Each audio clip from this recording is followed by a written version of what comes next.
आज का हमारा ये लाइव एक ऐसे झूठ से पर्दा उठाने वाला होगा, एक ऐसे पाखंड से पर्दा उठाने वाला होगा, जो झूठ और पाखंड को मैंने 2 सालों से अपनी आँखों से मैंने देखा था। तो जो भी न्यूज़ क की कटिंग और वीडियोज़ हम आपके सामने रखेंगे, उसका पूरा क्रेडिट इंडस स्पीक डेली और संदेव देव जी को जाता है। धरानंद उर्फ आनंद गोपाल दास उर्फ स्वामी अमृतानंद। ना जाने इस व्यक्ति के ऐसे कितने नाम हैं। न जाने इस व्यक्ति के ऐसे कितने कुकर्म हैं जो अभी तक सामने नहीं आए। 2 साल पहले ये व्यक्ति देव मंदिर डासना आता है। 2021 में जब धर्म संसद हुई उससे जस्ट कुछ महीने पहले 17, 18, 19 दिसंबर को हरिद्वार में धर्म संसद होती है। उससे चंद महीने पहले देवी डासना मंदिर आता है, गुरुदेव से इसके संपर्क होते हैं और ये व्यक्ति अपनी ऐसी छवि प्रस्तुत करता है कि न जाने इसने क्या देख लिया हो कि देवी मंदिर डासना आए। 2 साल तो लगभग मैंने इस व्यक्ति के, इस बाबा के मैंने देखे। धनानंद यानी जिसको केवल धन से प्यार है, जिसको केवल पैसे से प्यार है, उसको धनानंद कहते हैं। पर्सनल तौर पर इसने मुझको भी कई बार बताया है, हमारे गुरु भाइयों को भी इसने कई बार बताया है कि मथुरा के अंदर गोवर्धन और बृजभूमि के अंदर एक बहुत बड़ी गौशाला थी, जिसमें करीब 1 लाख गाय थी, जिसको मैं संभालता था। और यति महाराज जी की मात्र एक वीडियो देखने से, वो भी मात्र 30 सेकंड की वीडियो देखने से मैंने सब कुछ छोड़ दिया वगैरह वगैरह और मैं महाराज जी की शरण में आ गया। 2 साल बाद जब उसने यति महाराज जी के नाम से उसने धन कमाया, उसने नाम कमाया, उसने शोहरत कमाई, तो उसने उनको भी छोड़ दिया, जैसे कि उसकी पुरानी आदत है। कपड़ों की तरह व्यक्ति गुरु बदलता है, कपड़ों की तरह व्यक्ति अपनी विचारधारा बदल देता है। इसी पर आज चर्चा होगी और चर्चा नहीं होगी। हमारा आज के लाइव का केवल एक उद्देश्य है कि संदीप देव जी ने जो इसका खुलासा किया है, उस खुलासे को अधिक से अधिक सनातनी हिंदू तक पहुंचाना और उसके बीच में जो हमने खुद फील किया है, मैंने खुद पर्सनल तौर पर फील किया है, उसको आप लोगों को समझाना। जब तक इस व्यक्ति का हरिद्वार के अंदर कोई स्थायी ठिकाना नहीं था, ये 2021 की बात है। रमन रेती वाले महाराज जिसको ये कहता है कि हमारे गुरुदेव रमन रेती, जो कि गोवर्धन में पड़ता है। इस पर हमने कभी रमन रेती देखी नहीं, हम कभी गए नहीं, तो हमने इस पर और महाराज जी ने और जितने भी सनातनी हिंदू थे सभी ने इस पर विश्वास किया। अब विश्वास किया तो आगे बढ़ते हैं। तारीख थी 17 फरवरी 2022, जब हरिद्वार के स्वामी सरवण घाट से यति महाराज जी की रात को 8:40 पर गिरफ्तारी हुई।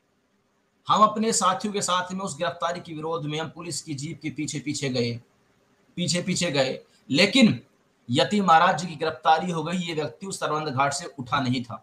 एक बार भी ये व्यक्ति गिरफ्तारी की रात उस जेल के गेट के सामने गया नहीं था पुलिस का विरोध करने के लिए। हमको पर्सनल तौर पर मुझको शक पहली बार हुआ कि जो व्यक्ति हाथ में गंगा जल लेकर, वो वीडियो आपने भी देखी होगी, मैंने इसी चैनल पर वो वीडियो अपलोड की थी, हाथ में गंगा जल लेकर जो कहता था कि मैं यति जी के साथ मरते दम तक हूं। जब यति जी की गिरफ्तारी हुई तब ये व्यक्ति उनके सम्मान में सरवंद घाट से उठा ही नहीं था और उनके सम्मान में ये जेल तक प्रदर्शन करने के लिए हमारे साथ गया ही नहीं था, क्योंकि इसको डर था कि अगर तूने कोई प्रदर्शन किया, तूने विरोध किया तो तेरी गिरफ्तारी हो जाएगी और तेरा काला चिट्ठा जो तूने पिछले 20 सालों में जो भी तूने कमाया है, तेरा काला चिट्ठा सब खुलकर सामने आ जाएगा। उसके बाद हम बात करते हैं। महाराज जी जेल जाते हैं। ये मैं आपको अपने पर्सनल तौर पर जो अनुभव है, जो हमने प्राप्त किए, वो आपको बता रहा हूं। यति महाराज जी जेल जाते हैं। यति महाराज जी को जेल जाने के बाद ये व्यक्ति यति महाराज जी को जेल से बाहर निकलवाने के नाम पर लाखों करोड़ों की फंडिंग करता है, करोड़ों की फंडिंग, और उसमें करोड़ों रुपए का ये गमन भी कर लेता है। केवल और केवल महाराज जी की गिरफ्तारी की देरी इसलिए की जाती है ताकि आनंद गोपाल दास उर्फ स्वामी अमृतानंद अधिक से अधिक पैसा कमा सके। इस बात को मैं बिल्कुल दावे के साथ कह सकता हूं, इस बात को मेरी कोई डिनाई नहीं कर सकता कि उस वक्त पूरा ये खेल कौन खेल रहा था। महाराज जी जेल में थे, पूरा मंदिर का पूरा सिस्टम लगा हुआ था और यति जी के जेल के जाने के बाद जो सबसे सर्वोच्च बचा था वो आनंद गोपाल दास था। महाराज जी अपने बाद जो सबसे ज्यादा विश्वास जो करते थे आनंद गोपाल दास उर्फ स्वामी अमृतानंद पर ही किया करते थे। जब महाराज जेल में गए तो महाराज जी को जेल से बाहर निकालने का पूरा जिम्मा अमृतानंद पर था। उधर वसीम रिजवी उर्फ जितेंद्र नारायण सिंह त्यागी भी जेल में थे। दोनों को बाहर निकलवाने का जिम्मा आनंद गोपाल दास उर्फ स्वामी अमृतानंद पर था। दोनों के नाम पर, गुरुदेव के नाम पर और जितेंद्र नारायण सिंह त्यागी के नाम पर इस व्यक्ति ने लाखों करोड़ों की फंडिंग इसने विदेशों से उठा ली। लगभग 1 महीना 2 दिन यति महाराज जेल में रहे, फिर वे जेल से बाहर आए। महाराज जी ने जितेंद्र नारायण के सम्मान में फिर दोबारा उसी धरना प्रदर्शन पर बैठने का आह्वान किया। क्या उसके बाद क्या हुआ आप जानते होंगे। हरिद्वार से गाजियाबाद तक एक पद यात्रा निकाली गई। उस पद यात्रा के दौरान जितनी हेडलाइंस इस व्यक्ति को मिली, जितना हाईलाइट ये व्यक्ति हुआ, उतना कभी नहीं हुआ। यति जी को लगा कि शायद मेरा वो सच्चा मित्र मुझे मिल गया है जो सनातन की राह में मुझे और मेरा मजबूती से हाथ पकड़कर मेरे साथ में चल देगा। जब ये व्यक्ति देवी आश्रम मंदिर आया तब इसके चैनल पर मात्र 55 सब्सक्राइबर थे। 55 सब्सक्राइबर। हर व्यक्ति से क्या कहकर इसने पर्सनल तौर पर अपना यूट्यूब चैनल सब्सक्राइब भी करवाया था, पर्सनल तौर पर। फिर ये व्यक्ति सबसे बड़ा झूठ एक बोला करता था कि मेरे पास में जितना भी धन आता है शाम को मैं वो समूचा धन यति जी के चरणों में अर्पित कर देता हूं। ये आपने भी इसकी लाइव वीडियो में कई बार आपने सुना होगा, लेकिन ये बिल्कुल झूठ था। ये कभी भी महाराज जी को उस आए हुए धन का ब्यौरा कभी नहीं देता था। आपने एक बात और नोट की होगी, कभी भी महाराज जी का किसी भी इवेंट की वीडियो ये अपने चैनल पर अपलोड कभी नहीं करता था। सिर्फ अपनी स्पीच ही ये अपने चैनल पर अपलोड किया करता था, क्योंकि उसको डर था कि महाराज जी की स्पीच के कारण इसका चैनल डिसमिस हो सकता है। तो जिस व्यक्ति को धर्म योद्धाओं से ज्यादा अपने चैनल की चिंता हो, आखिरकार वो कैसा धर्म योद्धा हो सकता है।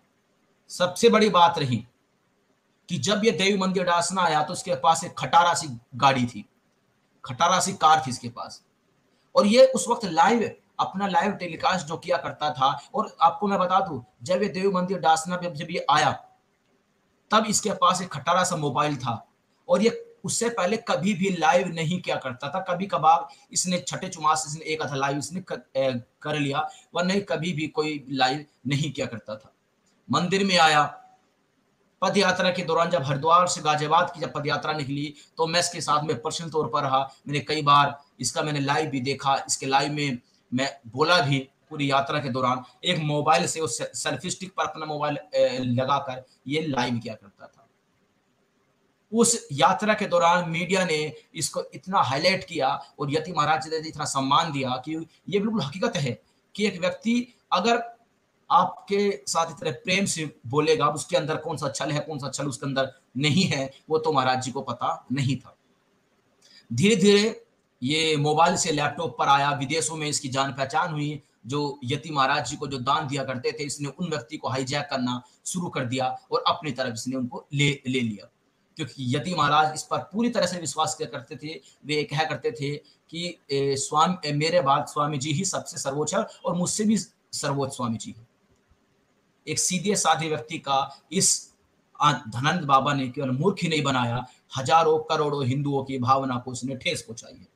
फिर अचानक से इसके पास लैपटॉप आने लग गए, विदेशों से इसके पास आईफोन्स आने लग गए, इसके पास फंड आने लग गया। फिर इसने गाड़ियां बदलनी शुरू कर दी। फिर ये मोबाइल के लाभ की बजाय फिर ये 1.5 लाख 2 लाख के कैमरों से लाइव टेलीकास्ट करने लग गया था।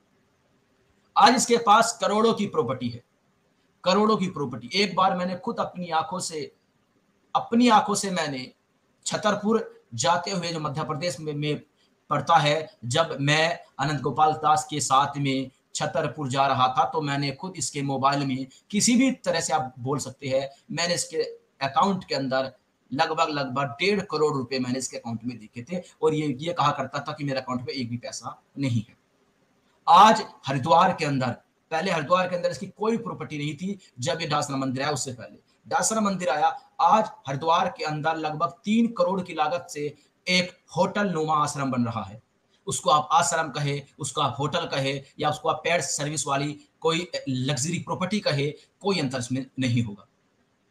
लगभग 3 पौने 3 4 करोड़ की लागत से एक 5 स्टार रेटिंग का एक आश्रम, होटल, जो भी आप उसको बोले, प्रॉपर्टी आज वो बना है। उसमें लिफ्ट होगी, उसमें सभी लग्जरी सुविधा होगी।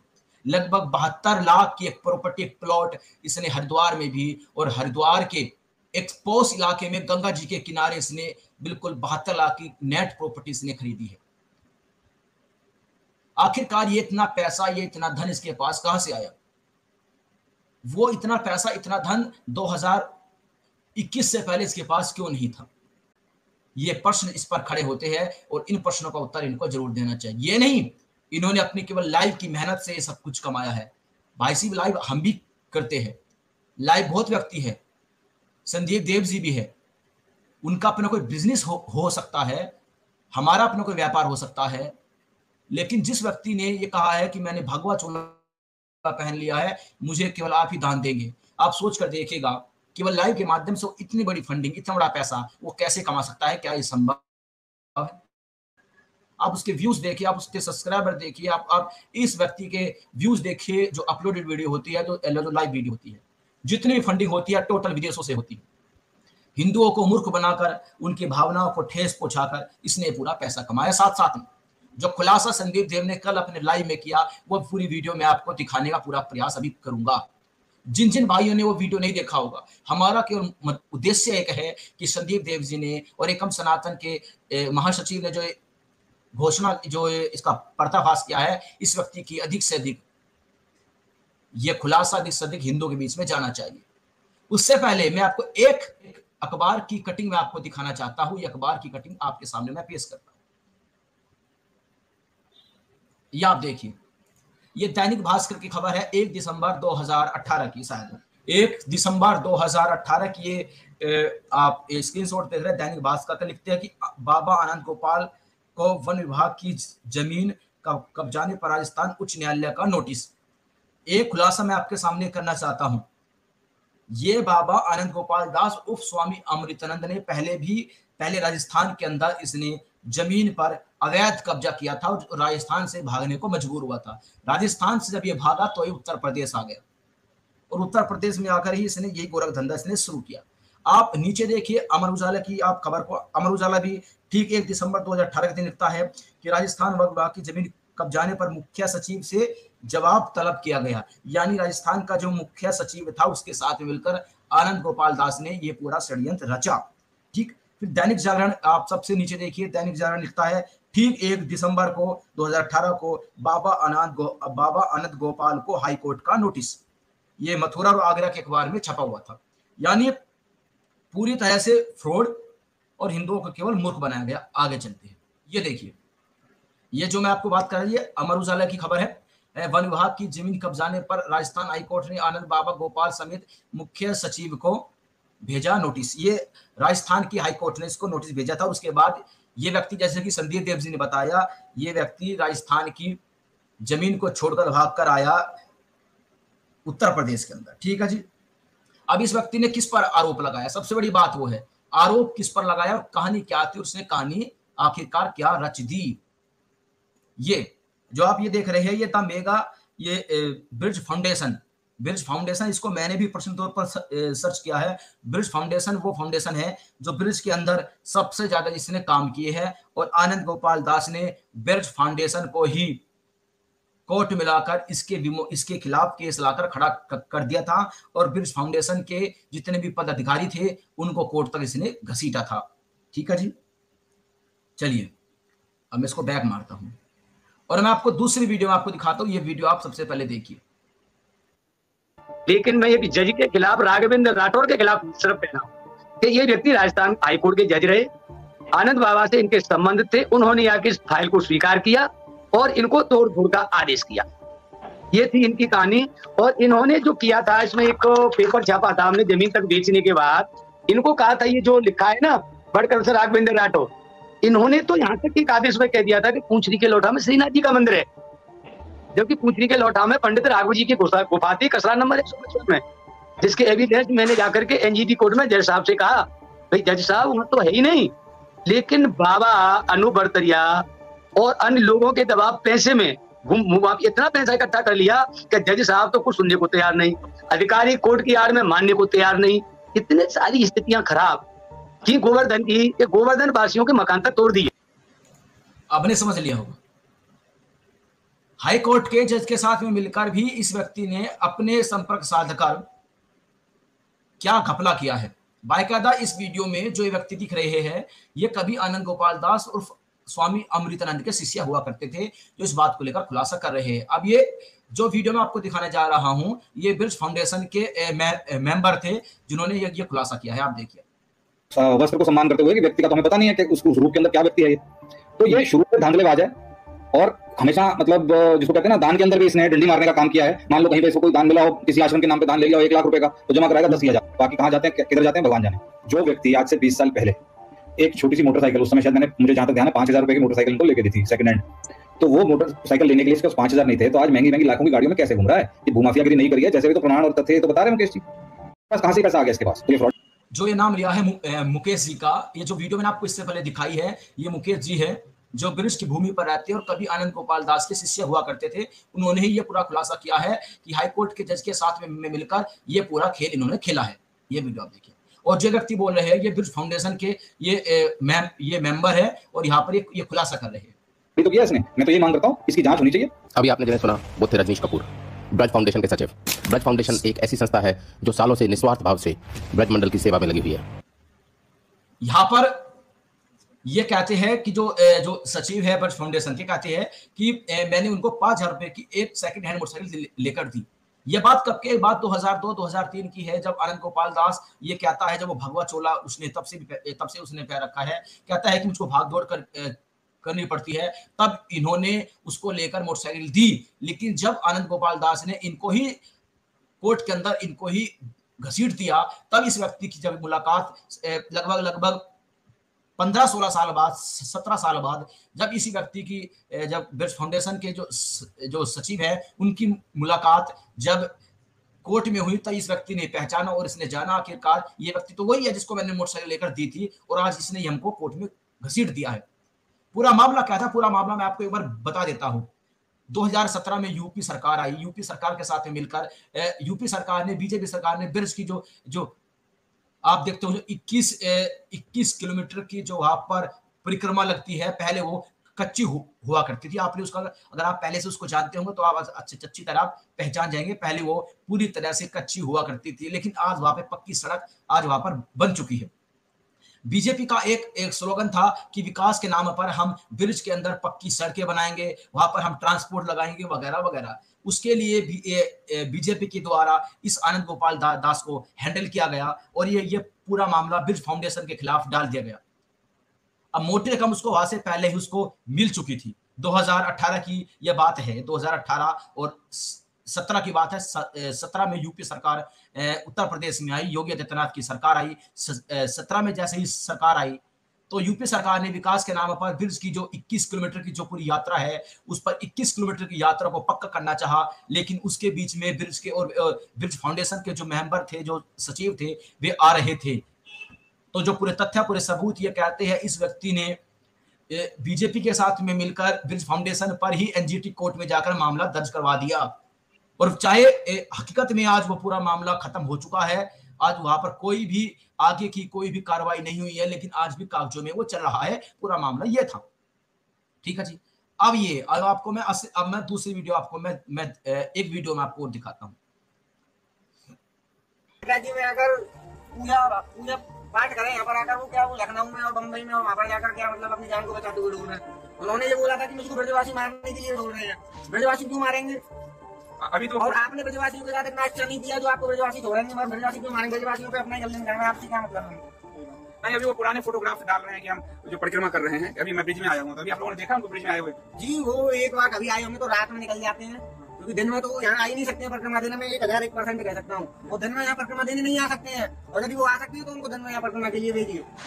यदि वो समय है तो उनको दिन में परिक्रमा दीजिए। एक व्यक्ति इतने दावे के साथ जो कह रहा है कि अगर वे यहाँ पे परिक्रमा करने के लिए आएंगे तो कभी भी दिन में नहीं आ पाएंगे, यानी यहाँ पर घोटाला है। और जब लोग खुलकर इतने सामने आ रहे हैं तो इसमें सच्चाई तो कहीं ना कहीं है। अब आइए आपको मैं जो रियल वीडियोस पर मैं आपको लेकर चलता हूँ और इस पे आप गौर से इसको आप देखिएगा।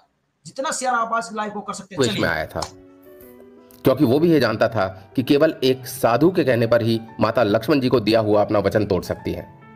हजारों वर्ष बीत गए, लेकिन आज भी यदि कोई साधु वेश में आता है तो हर सनातनी उस पर आंख बंद करके विश्वास कर लेता है।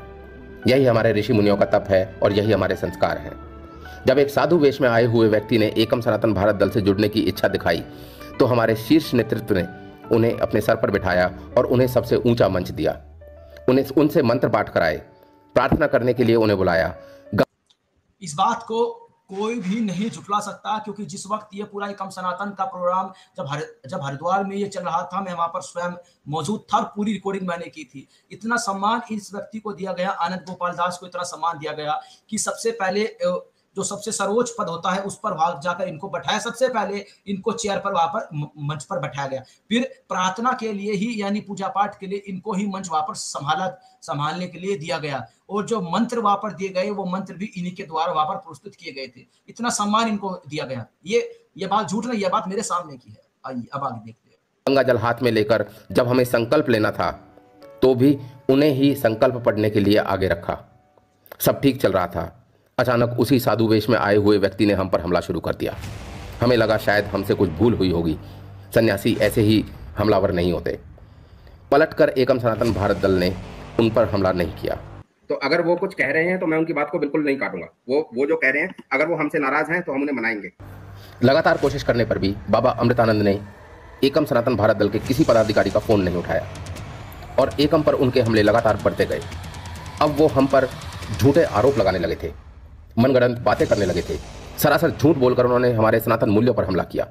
आखिर एकम के राष्ट्रीय महासचिव ने 15 सितंबर को अपने YouTube लाइव में दुखी मन से जनता के सामने अपना पक्ष रखा। ये देखिए, मैंने मैसेज इनको किया, इनके पास कोई जवाब नहीं है। संत होकर गेरुआ बाग में झूठ बोला जा रहा है, पार्टी को बदनाम करने के लिए। एक सीमा क्रॉस हो चुकी है और मैं बहुत बर्दाश्त कर रहा था कि जाने दीजिए। मैं आपको दिखाऊंगा, मैं 8 जुलाई से लगातार इनसे संवाद कर रहा हूं, जो नहीं कर रहे हैं। स्वामी जी, एकम के किन पदाधिकारियों के साथ बैठक हुई आपकी और किसने यह बात कही कि कांग्रेस सपा आप जीते तो जीते लेकिन भाजपा को हराओ? या तो साक्ष्य दे दीजिए, अथवा यही मानूंगा कि भगवा वस्त्र में भाजपा के लिए आप झूठ तक बोलने पर उतारू हो गए। पार्टी को लगा शायद अब बाबा शांत हो जाएंगे, हमसे बात करेंगे, हमें बताएंगे कि कहां पर क्या कमी है। परंतु बाबा ने अब एक कदम आगे बढ़कर अभद्र भाषा का प्रयोग कर पूरी पार्टी को फर्जी बोल डाला। गाली गलौज करने लगे। बाबा सरासर झूठ बोल रहे थे, तथ्यहीन बात कर रहे थे। ये एकम पर भीतर से ही एक तथाकथित सन्यासी ने हमला किया था। ये संत की भाषा नहीं थी। हमें समझ आने लगा था कि साधु वेश में हम पर हमला किया जा रहा है। हालांकि जो लोग हमें जानते हैं वो उन्हीं के चैनल पर जाकर उनका पर्दाफाश भी कर रहे थे, परंतु मुद्दे की तह तक जाना बहुत जरूरी था। बाबा अमृतानंद की असलियत एक बात मैं आपको यहाँ पर कहना चाहता हूँ, बिल्कुल सही कहा है संदीप देव जी ने।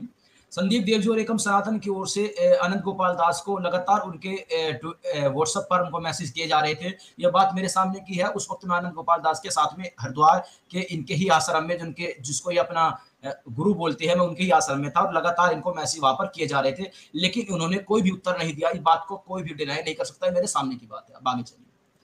जानने के लिए जब संदीप देव ने उनके बैकग्राउंड को खंगालना शुरू किया तो उनके होश उड़ गए। जिसे हम एक छोटी सी नाराजगी समझ रहे थे, उसके पीछे एक बहुत बड़ी साजिश निकली। इतनी बड़ी साजिश जिसकी कल्पना करना भी बहुत मुश्किल था। इतनी बड़ी साजिश कि जिसके लिए हमें मल्टीपल वीडियोस बनाने पड़ेंगे।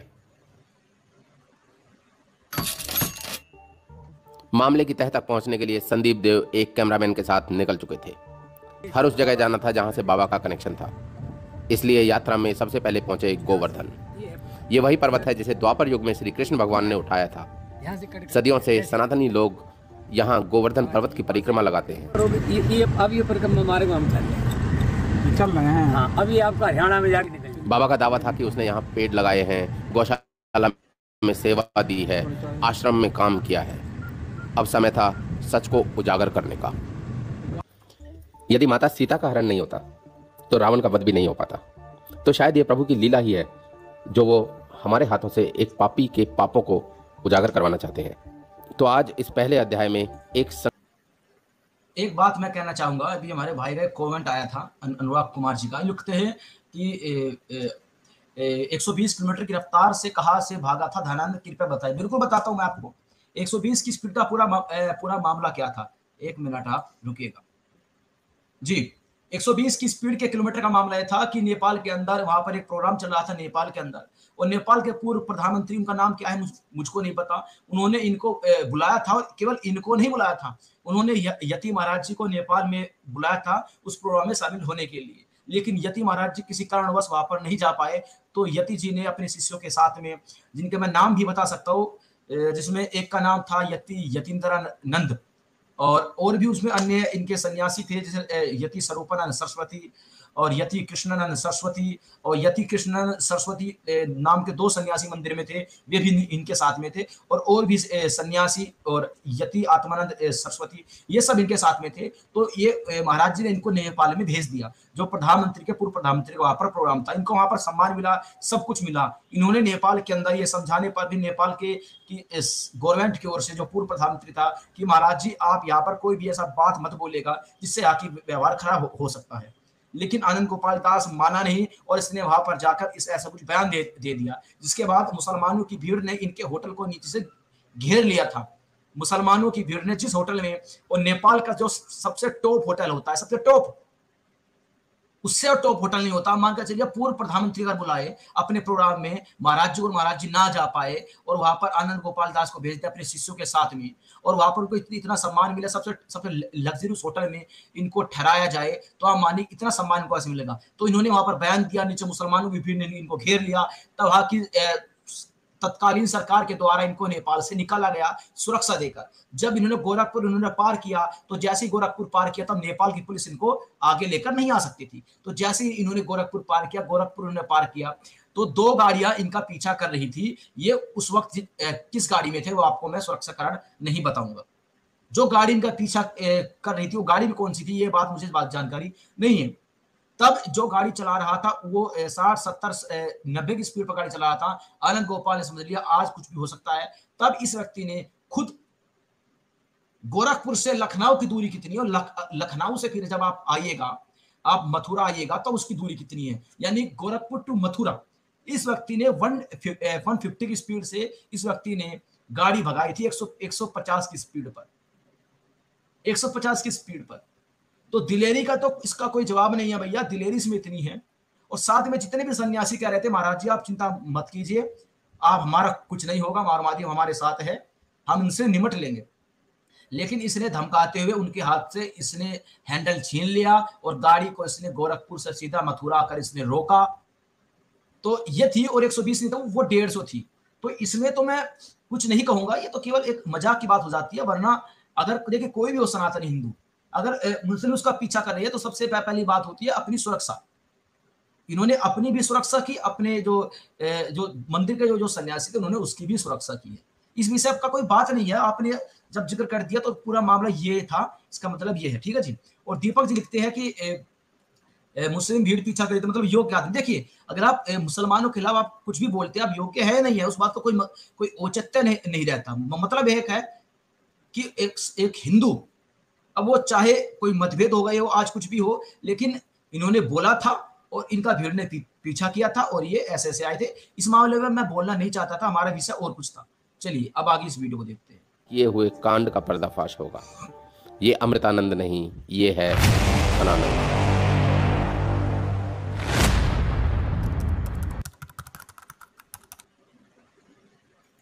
यह कहानी सत्य घटनाओं पर केवल आधारित नहीं है, यह कहानी पूरी तरह से सत्य है और इसका कोई भी पात्र काल्पनिक नहीं है। आप सबने काशी विध्वंस देखा है। काशी में हमारे स्वयंभू शिवलिंगों को उखाड़ा गया, पौराणिक मंदिरों को ध्वस्त किया गया और हमारे 56 विनायक में से 5 विनायक तोड़ दिए गए। भारतीय जनता पार्टी की सरकार जब से केंद्र और राज्य में आई है, विकास के नाम पर हमारे मंदिरों को तोड़ने फोड़ने का काम तेजी से चल रहा है। महाकाल लोक में भी आपने देखा कि किस तरह से काल भैरव का मंदिर तोड़ा गया और बाद में फाइबर की मूर्तियां जो सप्तऋषि की लगाई गई, हल्की सी आंधी में ही वो उड़ गई। इसी तर्ज पर भारतीय जनता पार्टी की सरकार ने ब्रज के विकास की एक योजना को मूर्त रूप देने का प्रयास किया। जब 2017 में योगी सरकार यूपी में आई और 14 में पहले ही मोदी सरकार आ चुकी थी, तो इन्होंने 2017 में ब्रज की योजना को मूर्त रूप देना शुरू किया और इसमें बड़े बड़े इंडस्ट्रिस्ट को लगाया गया। इसमें संघ भाजपा से जो पुराने ताल्लुकात रखने वाले सरकारी बाबाओं को लगाया गया, एनजीटी का इस्तेमाल किया गया और इसमें बड़े पैमाने पर आम लोगों को उजाड़ा गया। ये अलग बात है कि आम लोगों के विरोध के कारण वो परियोजना थोड़ी ठप हुई, लेकिन कागजों में वो आज भी चल रही है।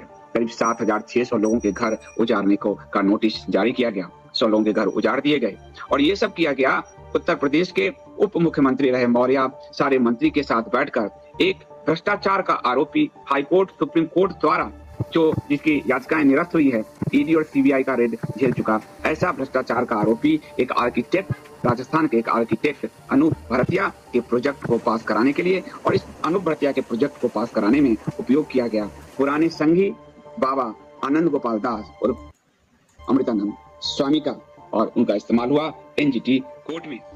आनंद गोपाल। अब कहानी यहां से पॉइंट लेती है, कहानी यहीं से आकर मुड़ती है। 2000 मैंने शुरू में कहा था 2017 में यूपी सरकार आई, योगी सरकार आई। 2017 में जब सरकार आई तो जैसे कि विकास के नाम पर काशी के अंदर मंदिरों को तोड़ दिया गया, जैसे कि संजय देव जी ने बताया, और इस बात को हर सनातन जानता है, आज भी मंदिर तोड़े जा रहे हैं विकास के नाम पर। ठीक है जी, जैसे कि अयोध्या में विकास के नाम पर मंदिरों को तोड़ दिया गया, ऐसे ही विकास के नाम पर ब्रिज की भूमि पर जो 21 किलोमीटर की जो ये पूरी गोवर्धन पर्वत की जो ये परिक्रमा है, उसके विकास के नाम पर बीजेपी सरकार ने भूमाफिया है था राजस्थान का, उसको पूरा यहाँ पे टेंडर दिया गया और पूरा एक रोड मैप बनाया गया, और जिसमें आनंद गोपाल दास को इसका पूरा ब्यौरा दिया गया, क्योंकि इसमें भगवा रंग का चोले का इस्तेमाल बीजेपी को यहाँ पर करना था। तो एक बात मैं आपसे कहना चाहता हूँ, सीधी सीधी बात यह है कि संघ और भाजपा का किस प्रकार से एजेंट बनकर आनंद गोपाल दास ने यह पूरा खेल यहाँ पर रचा, और एनजीटी के माध्यम से ब्रिज फाउंडेशन जो ब्रिज के अंदर वास्तविक रूप से काम कर रही थी उसको कोर्ट तक घसीटने का काम आनंद गोपाल दास और तत्कालीन सरकार योगी सरकार ने यह काम किया। 2017 में जैसे इनकी सरकार आई और उसके बाद ये पूरा खेल यहाँ से ही शुरू हुआ। उसके आगे हम देखते हैं क्या हुआ। है और न सिर्फ आरोप है बल्कि हाईकोर्ट ने, राजस्थान के हाईकोर्ट ने इनके खिलाफ नोटिस भी दिया था और ये भूमाफिया के रूप में चर्चित भी हुए थे। तो ये जो सरकारी, मैं एक बात आपको कहना चाहता हूँ, यहाँ पे राजस्थान का नाम इसलिए आया क्योंकि जो ब्रिज के जो यात्रा होती है, जो पूरे क्षेत्र की यात्रा होती है, उत्तर प्रदेश और राजस्थान, वो जो पूरी जमीन है जो 21 किलोमीटर की जहाँ पर परिक्रमा होती है, मैंने स्वयं वहां पर परिक्रमा की है। आप कई बार राजस्थान और आप कई बार उत्तर प्रदेश से वहां से आप निकलते हैं। आप एक बात कभी अगर आप जाए, मेरी बात को अगर विश्वास नहीं मानते हैं तो आप जाएगा, ब्रिज का जो क्षेत्र है, जो गोवर्धन जो पर्वत है, उसका बहुत सा हिस्सा राजस्थान में आता है। इसलिए राजस्थान के हाईकोर्ट ने इनको और वहां के मुख्य सचिव को समेत आनंद गोपाल दास को इन्होंने नोटिस जारी किया था, इस पर जवाब इन्होंने तलब किया था। ठीक है, आगे चलते हैं। तंत्र, भ्रष्ट उद्यमी और सरकारी बाबा का निक्सस है, वह ब्रज की भूमि को तबाह करने पर तुला हुआ है। ब्रिज के सीधे साधे गरीब लोगों को लूटकर आज बाबा बड़ी बड़ी गाड़ियों में पुलिस प्रोटेक्शन के साथ बेशर्मी से घूम रहा है, पर एक समय वो भी था जब इस बाबा के पास एक टूटी मोटरसाइकिल भी नहीं थी। एनजीटी के अंदर हम लोग गए तो मैंने देखा वहां पे, मैंने कहा ये व्यक्ति को तो जाना पहचाना लग रहा है, तो मैंने ध्यान से देखा।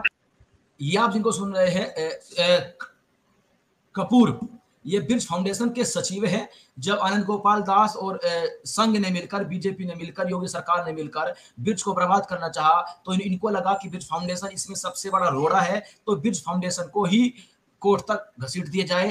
तो एनजीटी तक इनको लाया गया, एनजीटी कोर्ट तक दिल्ली में इनको लाया गया। तब इन्होंने इनको पहचाना कि ये वही व्यक्ति है आनंद गोपाल दास जो 2002-2003 में मुझसे मिला था ब्रिज भूमि के अंदर। तब इसने मुझसे मोटरसाइकिल की मांग की थी, तब इन्होंने ही उसको 5,000 रुपए में सेकंड हैंड मोटरसाइकिल इनको दिलवाई थी। अब सुनिए, तो ये आनंद गोपाल दास तो फिर मेरे को याद आया, मैंने कहा सन 2000-2001-2 की बात है, शायद 2000 की बात होगी।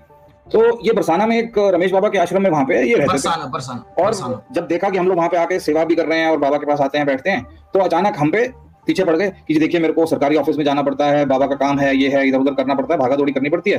तो बहुत हाथ जोड़ के, बहुत खुशामद करके एक मोटरसाइकिल मेरे को दिला दीजिए। फिर हमने देखा, तो फिर जैसे हमको पता लगा, हमने इसको मोटरसाइकिल दिलाई है, तो और लोगों ने बताने लगा, अरे आपने क्यों इसको मोटरसाइकिल दिला दी, ये तो दलाली करता है। तो हमने तो वस्त्र को सम्मान करते हुए कि व्यक्ति का तो हमें पता नहीं है कि उस रूप के अंदर क्या व्यक्ति है ये।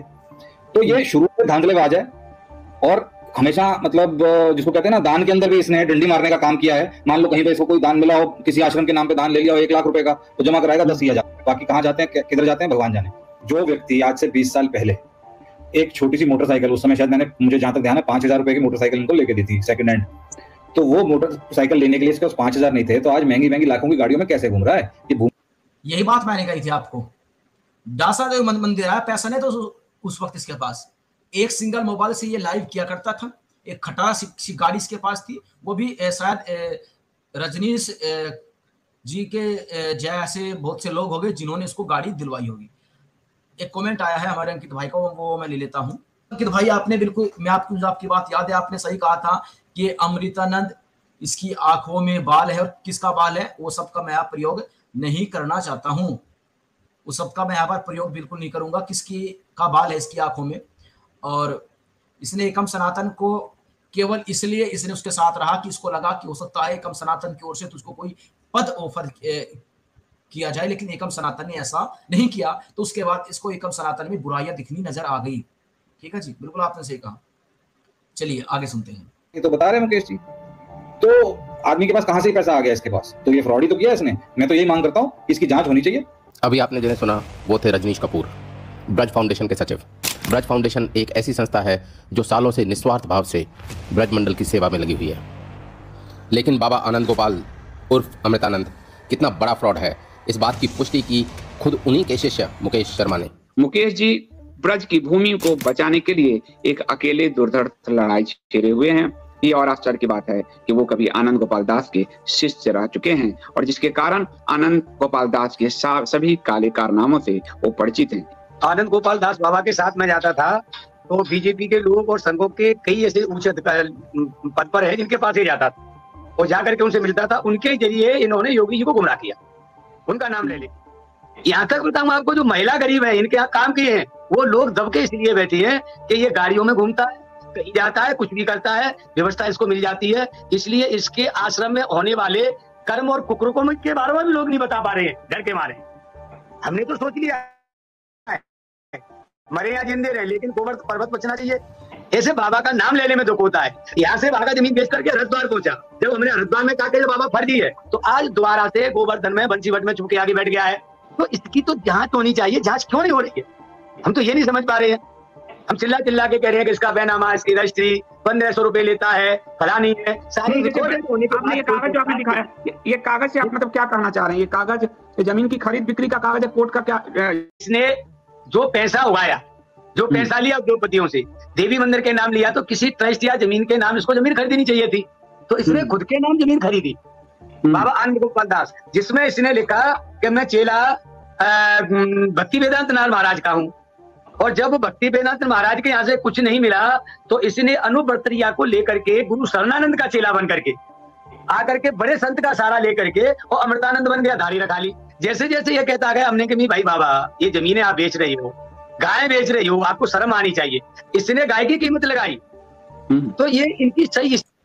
बिल्कुल अंकित भाई, आपने याद दिलवा दिया मुझको। इस बात को वाकया मैं आपको बताता हूँ, हरिद्वार के अंदर भी इस व्यक्ति ने एक फ्लैट ले रखा है, शायद 3rd या 4th फ्लोर होगा, और वो फ्लैट भी मैंने देखा है। आप मुझको बताइए, एक सन्यासी, एक साधु, एक संत होता है, उसको रहने के लिए कितनी भूमि चाहिए? कहते हैं कि रमन रेती वाले गुरुदेव हमारे गुरु है, जैसे कि हम इनकी अगर हम बात मानकर चल रहे हैं, तो हरिद्वार के अंदर भूपतवाला में इनके गुरुदेव का आश्रम है, और इनको वहां पर रहने की कोई परेशानी नहीं है। उसके बाद इन्होंने हरिद्वार के अंदर इन्होंने लगभग 70 लाख की इन्होंने जमीन खरीदी, 70 लाख की, और उस पर लगभग 3-4 करोड़ की लागत से वहां पर एक ये होटल नुमा आश्रम बना रहे हैं। उससे भी इनका पेट नहीं भरा। इन्होंने उसी हरिद्वार के अंदर, और हरिद्वार में इनका आश्रम बनकर आ रहा है शामपुर कांगड़ी के अंदर। आप जानते होंगे हरिद्वार में शामपुर कांगड़ी नाम की एक जगह पड़ती है हरिद्वार में, उस क्षेत्र में इनका आश्रम बन रहा है, जो कि 72 लाख के आसपास जो प्रॉपर्टी वहां पर खरीदी गई, और उस पर 3-4 करोड़ की लागत से पूरा आश्रम नुमा एक होटल वहां पर बना जा रहा है। अब आगे, और उसी हरिद्वार के अंदर इनका लगभग 120 गज का एक फ्लैट है, जिस फ्लैट में मैं इनके स्वयं रहा हूं कुछ दिन तक, जब मैं इनके साथ था, और यति महाराज जी के सम्मान में या उनके आदेश पर आप बोल लीजिए, मैं इनके साथ रहा था। उस फ्लैट पर लगभग 3rd या 4th फ्लोर, मुझे इसका बात को मुझे कोई कंफर्म याद नहीं है, लगभग वो फ्लैट भी इनका है। उस फ्लैट की जो कीमत आज के टाइम पर अगर आप लगा कर चलते हैं, लगभग 30 लाख उस फ्लैट की कीमत है, 30 लाख। तो ये 30 लाख, 70 लाख, 3 करोड़ रुपए, इतना जब पैसा आखिरकार आया तो आया कहां से? और जो हमारे भाई कह रहे हैं कि दीपक कुमार जी कि वो कोई गुरुकुल बना रहे, भाई साहब गुरुकुल बना रहे अच्छी बात है, और अगर उसमें 3-4 करोड़ का उसमें खर्चा आ रहा तो हम उसमें कोई दिक्कत नहीं है। लेकिन उसी हरिद्वार के अंदर इन्होंने अपना दूसरा प्राइवेट फ्लैट भी खरीद रखा है। भला एक सन्यासी व्यक्ति जिसके आगे कोई नहीं, जिसके पीछे कोई नहीं, वो इतनी प्रॉपर्टी आखिरकार लाया कहां से? क्या आपको लगता है ये सब लाइव से संभव है? भाई साहब, हम जिंदगी भर मर जाएंगे लाइव कर करके। हम इतना पैसा नहीं कमा सकते हैं कि हम 30-30 लाख के फ्लैट और 3-3 करोड़ की हम होटल आश्रम बनाएंगे, चाहे वो दान लेकर क्यों ना बना रहे हो। दूसरी बात, 70-70, 75-75 लाख की जमीन खरीदना हरिद्वार के अंदर, आप सोच सकते हैं, गंगा जी के किनारे आप वहां पर हाथ नहीं रख सकते हैं। 15 लाख की 100 गज जमीन आती है वहां पर, 15 लाख की। मैंने स्वयं वहां पर प्रॉपर्टी की रेट पूछी है, 15,000 रुपए गज। ये लगभग 8 महीने पहले की ये रेट है, और बाबा ने वहां पर जमीन मुश्किल से 1 साल पहले खरीदी होगी। तो उस वक्त अगर आप 10,000 रुपए गज का हिसाब लेकर भी चलते हैं तो 10 लाख की 100 गज आती है, और इन्होंने वहां पर 600 गज जमीन खरीदी, लेकिन 60-70 लाख के आसपास टोटल खर्चा इनका आया होगा वहां पर, क्योंकि रजिस्ट्री भी वहां पर सब कुछ हुआ। ठीक है जी, तो इतना पैसा आया कहां से, ये सबसे बड़ी बात है। चलिए, स्थितियां ये थी, वहां एक FIR हो जाए तो जो गरीब आदमी है ना, जो गरीब महिला है, वो भी खुल करके सामने आ जाएंगी कि हमारे साथ क्या क्या हुआ है।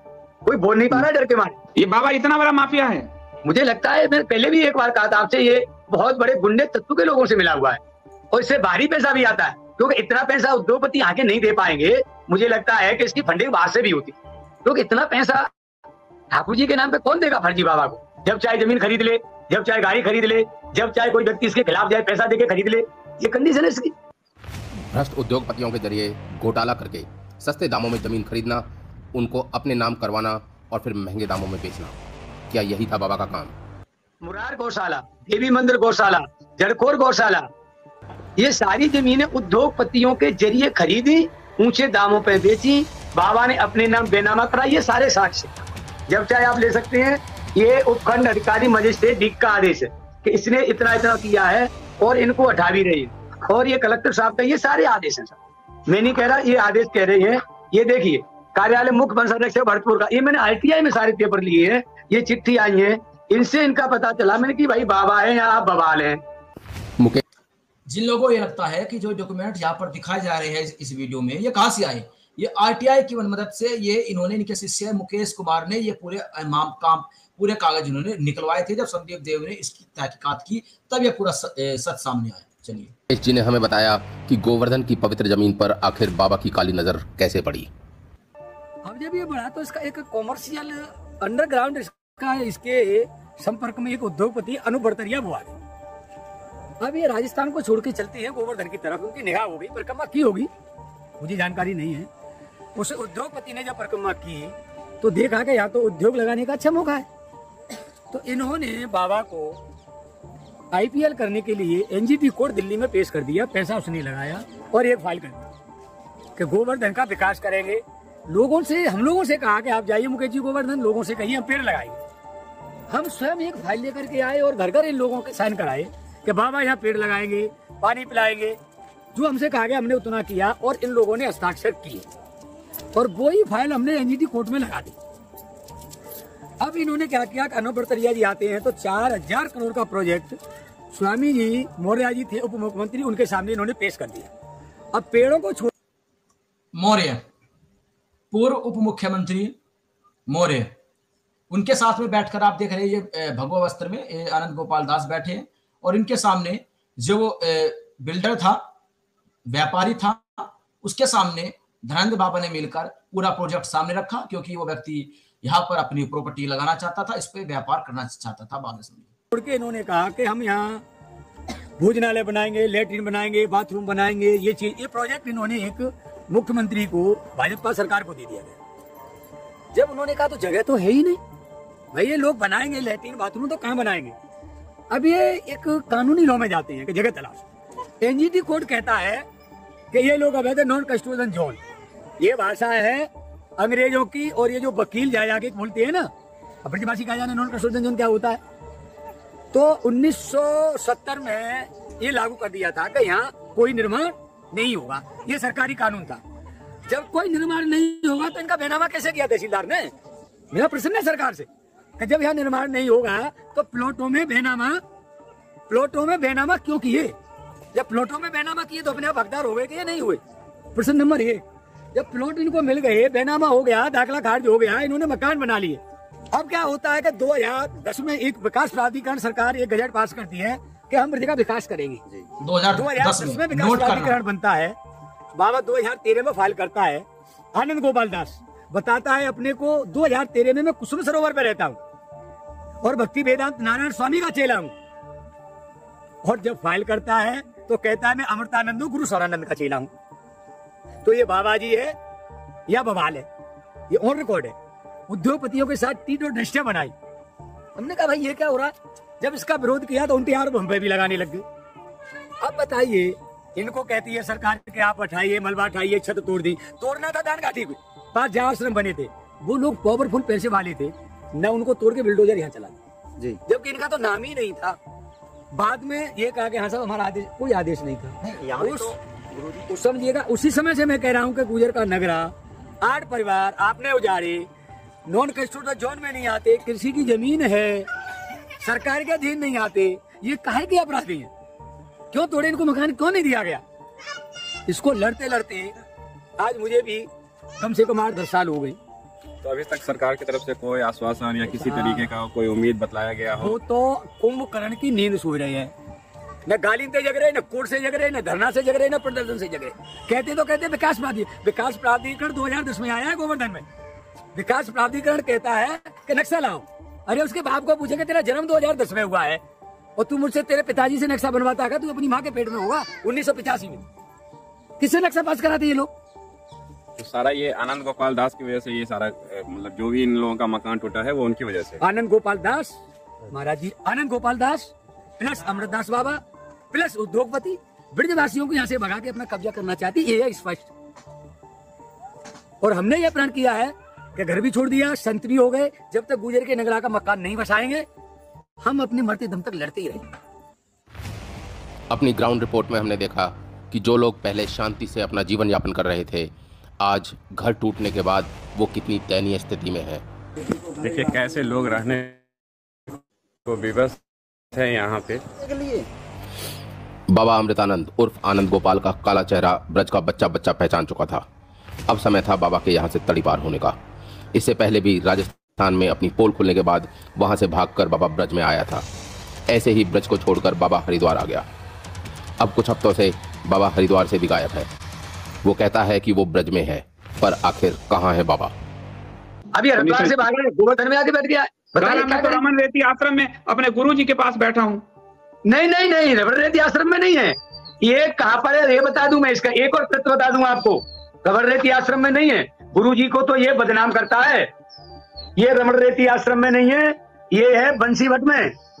वहाँ एक बाबा थे जुगल किशोर जी, उनको इन्होंने भूमिगत कर दिया है। बाबा का 10-12 साल से पता नहीं है, जिन्होंने पेड़ लगाए थे गोवर्धन में। और उन्हीं का श्रेय लेने के लिए बाबा जी ने फर्जी कागज बनाए और कागज पेड़ मैंने लगाए। इसने तो आज तक पेड़ की शकल भी नहीं देखी।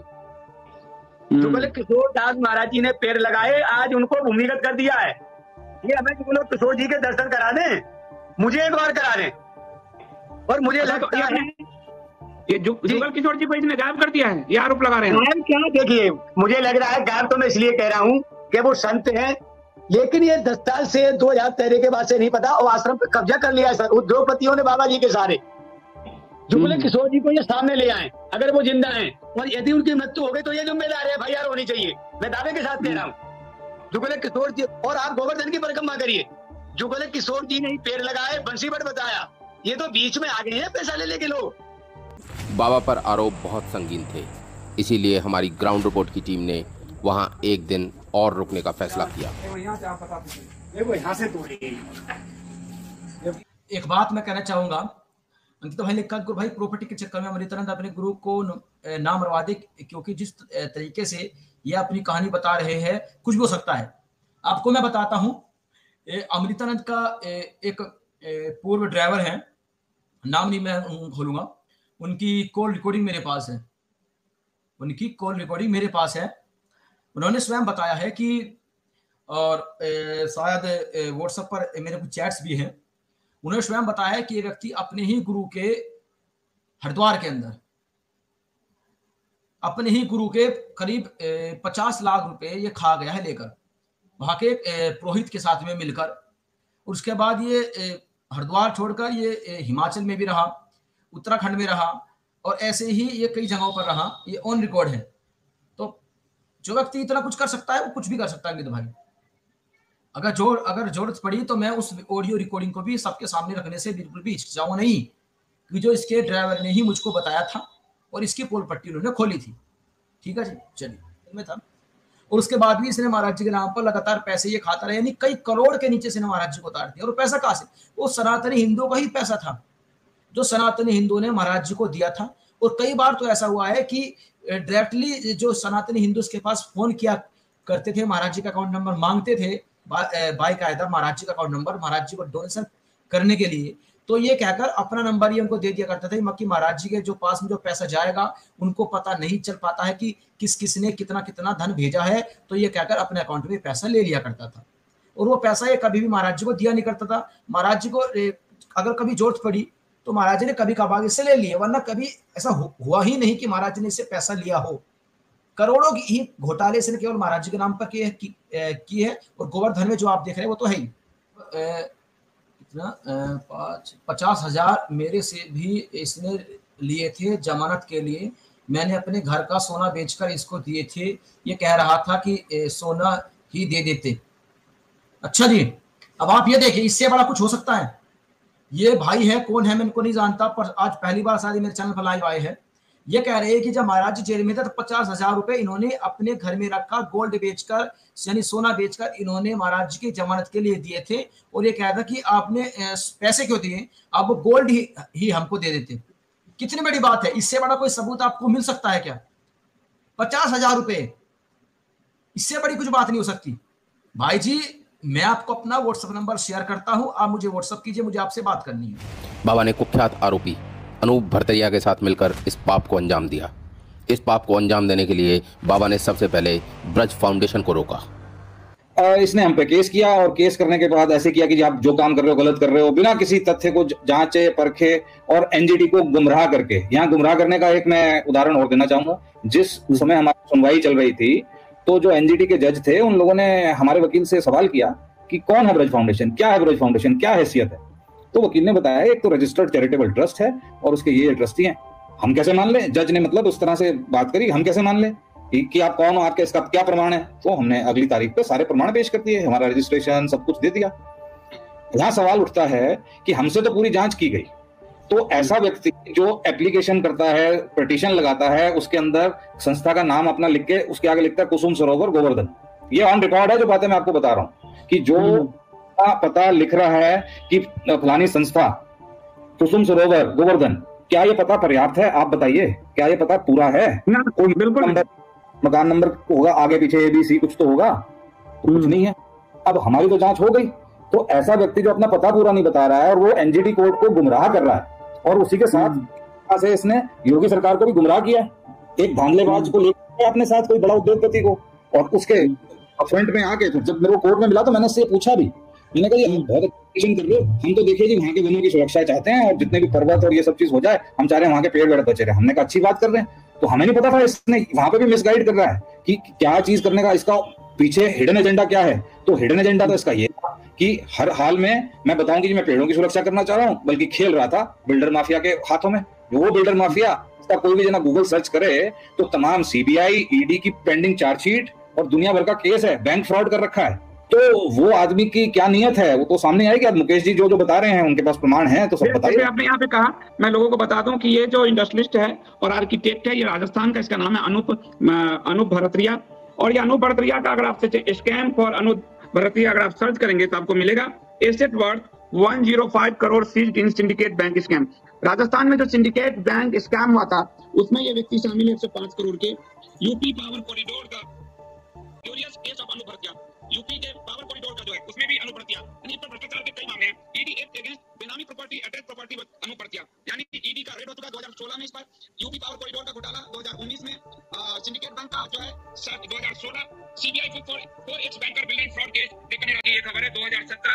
यानी इतने सारे घोटाले का आरोपी ये व्यक्ति, इसको आनंद गोपाल दास उर्फ अमृतानंद स्वामी, इस व्यक्ति को ले जाते हैं सीधे उत्तर प्रदेश के उप मुख्यमंत्री भरतरिया जो है और आनंद गोपाल दास बैठे हैं, सत्यप्रकाश मंगल जो एक और इसमें सत्यप्रकाश मंगल जो इसमें एक और पिटिशनर है वो बैठे हैं, और ये केशव प्रसाद मौर्य उसके साथ बैठकर और ये गोवर्धन का प्रोजेक्ट पास करवा रहे हैं। उसके बाद आप देखेंगे वहां के नेता को आनंद गोपाल दास प्रोजेक्ट दिखा रहा है कि ये नक्शा है, पास कराइए।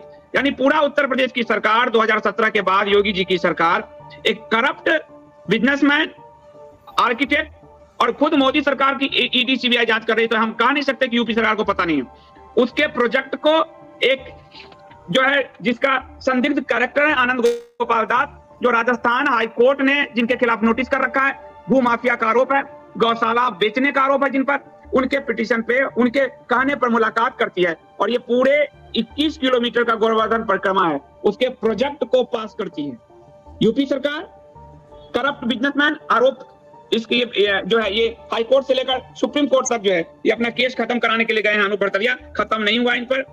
तो करप्ट एक बिजनेसमैन और आर्किटेक्ट और एक करप्ट बाबा जो भू माफिया है, लैंड माफिया है, जिस पर आरोप है, ये सब मिलकर ब्रजवासियों को उजाड़ने का एक प्रोजेक्ट पास कराते हैं। मैं कहता हूं इसको, तो मैं अभी तक तो यही कहूंगा कि योगी जी को गुमराह किया है और योगी जी को गुमराह करके उसने कोर्ट का रास्ता चुना, एनजीटी कोर्ट का, और एक अच्छे काम को रोका है। एक बहुत इंपॉर्टेंट बात है कि हमने 1 रुपया भी सरकार से नहीं लिया है जब से हमारी संस्था रजिस्टर हुई है। जो भी पैसा हम लोगों ने सेवा में लगाया, ब्रज की सेवा में, वो CSR का फंड है। अब यहाँ पे अगर योजना की बात करें तो सारा पैसा सरकारी पैसा लेने का इनकी मंशा थी। उस सरकारी पैसे बाबा की, कि बाबा मत बोलिए उसको, आनंद गोपाल और गोपाल दास की, आनंद गोपाल दास, मैं तो धनानंद बोलता हूँ क्योंकि वो धन के लिए काम करते हैं केवल। तो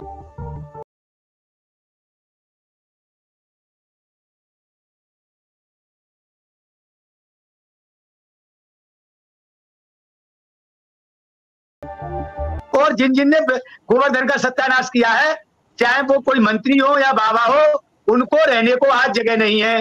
पार्टी का नेता है उसको देख लेना, मैं नाम नहीं ले रहा हूँ, पार्टी में नहीं है, जगह नहीं है। बाबा को आज रहने को आशियाना नहीं है। इंडिया स्पीच डेली की ये मुहिम अब रुकने वाली नहीं है। अगले सप्ताह धनानंद बाबा के एक और कांड का होगा पर्दाफाश। ये पूरी सच्चाई थी और ये उस सच्चाई का केवल पहला भाग था। हम दूसरे भाग के इंतजार में हैं। लेकिन एक बात मैं आपसे कहना चाहूंगा, धनानंद यानी जो व्यक्ति धन के लिए काम करता है, एक हाई कोर्ट का जज जब ये बाबा ब्रिज के लोगों के कहने के आधार पर राजस्थान में रहा करता था, तब हाई कोर्ट के जज से इसके संबंध थे, हाई कोर्ट के जज से इसके संबंध थे। ये भागकर जब राजस्थान में इसकी पोल खुलने लगी, ये ब्रिज की भूमि पर आ गया। जो व्यक्ति भूमाफिया राजस्थान में था, जब वही व्यक्ति ब्रिज के अंदर पदयात्रा करता है ब्रिज घाट की, तो उसको यहां पर व्यापार दिखता है। यह व्यक्ति उस व्यापार को लेकर सरकार के पास आता है 2017 में, जब यूपी सरकार आती है, और उनके सामने झूठ बोलता है, उनको गुमराह करता है, और फिर मामला एनजीटी तक पहुंचता है। एनजीटी तक मामला पहुंचता है कि जो ब्रिज फाउंडेशन है उसके खिलाफ, क्योंकि ब्रिज फाउंडेशन धनानंद बाबा के आनंद गोपाल दास के रास्ते में सबसे बड़ा रोड़ा था। उस ब्रिज फाउंडेशन को ये एनजीटी कोर्ट दिल्ली में घसीटता है और ये पूरा मामला फिर वहां से शुरू हुआ। आप उसको जानते हैं, वहां पर सैकड़ों हिंदुओं के मकानों को, करीब 7,000 से मकान वहां पर टूटने वाले थे, लेकिन 100 मकान ही टूट पाए, क्योंकि उससे पहले ही जो ब्रिज के लोग थे वे दिल्ली से जाकर वे एक स्टे लेकर वे आ चुके थे। तो यहाँ पर हिंदुओं को उजाड़ने का काम किया गया, पैसे काम किया गया, दलाली काम किया गया, केवल अपनी दलाली के लिए, अपने कमीशन के लिए। जिस प्रकार से एजेंट होता है, एक दलाल होता है, उसको केवल अपने कमीशन से मतलब होता है, वो अपने कमीशन के लिए कुछ भी कर सकता है। आनंद गोपाल दास ने उर्फ धनानंद बाबा ने उर्फ स्वामी अमृतानंद ने यहाँ पर वही किया। क्लियर सी बात है, समझना बहुत आसान है। किसी को अगर समझ नहीं आएगी तो मैं कुछ नहीं फिर उसमें कर सकता हूँ। ठीक है जी। जिन भी सनातन हिंदुओं ने इनको डोनेशन दिया, इनको दान दिया, आज भी इस बात को सोचने पर वे मजबूर हो रहे होंगे कि हमने ऐसा क्यों किया। ये गरीब महिलाओं को ब्लैकमेलिंग भी करता है। अगर करता होगा तो बहुत बड़ी बात है, इसका अभी तक कोई भी सबूत सामने नहीं आया है, और जब तक कोई प्रूफ, पक्का सबूत सामने नहीं आएगा, हम इस पर एक शब्द भी नहीं बोलेंगे। तो ये जो लाइव था, जो आपने देखा, शुरू में मैंने अपनी बातों को रखा, बाद में संजीव देव जी के पूरे वीडियो को मैंने आपको चलाकर इसको समझाने का प्रयास किया। इस वीडियो को, इस लाइव वीडियो को, इस लाइव को आप जितना शेयर कर सकते हैं, काफी लंबा लाइव हो गया है, उसके लिए मैं आपसे क्षमा चाहूंगा, क्योंकि समझाने के लिए थोड़ा सा अधिक समय लगता ही है। जी, राधे राधे। ऐसे लोगों का बहुत बुरा अंत होता है, बिल्कुल बुरा अंत होता है, बिल्कुल बुरा अंत होता है। और जो भगवान कृष्ण की भूमि पर कब्जा करना चाहे उसका तो अंत भला कंस जैसा ही होगा। कंस का क्या अंत हुआ था, ईश्वर करे इसका भी ऐसा ही अंत हो। ठीक है जी। और इस लाइव को रखने का मेरा उद्देश्य केवल एक था कि ये सच्चाई ज्यादा से ज्यादा सनातनी हिंदू तक पहुंचे, और पहुंचनी चाहिए, क्योंकि जब तक सच्चाई हिंदू के सामने पहुंचेगी नहीं, सच्चाई सामने आएगी नहीं, तब तक कुछ नहीं होने वाला। ये बाबा कभी अपने आप को बनारस का बताता है, कभी अपने आप को ये मथुरा का बताता है, कभी आप इससे पूछो कभी भी अपने माता पिता का कुछ जानकारी नहीं देता है। हालांकि किसी के माता पिता के बारे में बोलने का हमारा कोई औचित्य नहीं बनता है, लेकिन फिर भी अगर इनसे भी मैंने पर्सनल तौर पर एक दो बार पूछा है कि महाराज जी आप कहाँ के रहने वाले हो, तो ये मतलब प्रॉपर रूप से सही कभी नहीं बताता है कहाँ का रहने वाला है और किसी ने कब संन्यास। ये बताता है कि मैंने बचपन से संन्यास लिया। अरे बचपन से संन्यास लिया तो संन्यास कब लिया, क्यों संन्यास लिया, कारण क्या था? कहता है कि मैंने बिरज की भूमि पर मैंने रोटी मांग मांग कर खाई है। भाई खाई होगी, कौन आपको मने, कोई नहीं इस बात को करता है, लेकिन कहाँ के रहने वाले हो इस बात का इन्होंने कभी नहीं, इसका खुलासा इन्होंने कभी नहीं किया कि ये मूल रूप से कहाँ के रहने वाले हैं।